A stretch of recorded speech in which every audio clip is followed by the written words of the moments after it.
Welcome alpha. வாசிக்க தெரிந்து கொண்ட வேத பகுதி சங்கீதம் 81 1வது வசனத்திலிருந்து வாசிப்போம். நம்முடைய பலனாகிய தேவனின் கம்பீரமாய் பாடி யாக்கோபின் தேவனை குறித்து ஆர்ப்பரியுங்கள். தம்பூரு வாசித்து வீணையும் இனிய ஓசையான சுரமண்டலத்தையும் எடுத்து பாடுங்கள். சங்கீதம் பாடுங்கள். மாத பிறப்பிலும் நியமித்த காலத்திலும் பண்டிகை நாட்களிலும் எக்காலம் ஊதுங்கள். இது மக்களை தொழுது கொள்வதற்காக அழைக்கிறதற்காக மட்டுமல்ல, ஞாபகப்படுத்துது அவரை தொழுது கொள்வதற்காக. இது நம்ம துதிக்க செய்வோம். இன்னும் நிறைய வசனங்களில் படிக்கும்போது ஓசையுள்ள கைத்தாளங்களோட துணும், பேரோசையுள்ள கைத்தாளங்களோட துதிகள் 150 சங்கீதத்துலாம் போடப்பட்டிருக்கும். அப்போ விதவிதமாக கர்த்தரை துதிக்கும் போது நமக்கு நன்மைகள் பிறக்கிறது.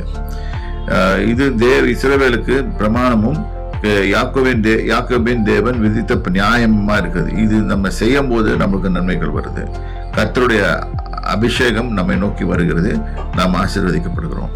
எப்பவுமே இது மாதிரி செய்யும் போது நம்ம அவர் இதை போட்டிருக்கு இந்த 6வது வசனத்துல, அவன் தோளை சுமைக்கு விலக்கினேன், அவன் கைகள் கூடைக்கு நீங்களாக்கப்பட்டது. அந்த கஷ்டப்பட்டு வேலை செய்யறது, தட் இஸ் நான் கஷ்டப்பட்டு உழைஞ்சேன் தேஞ்சேன்னு சொல்றாங்களா, அது மாதிரிலாம் இல்லாமல்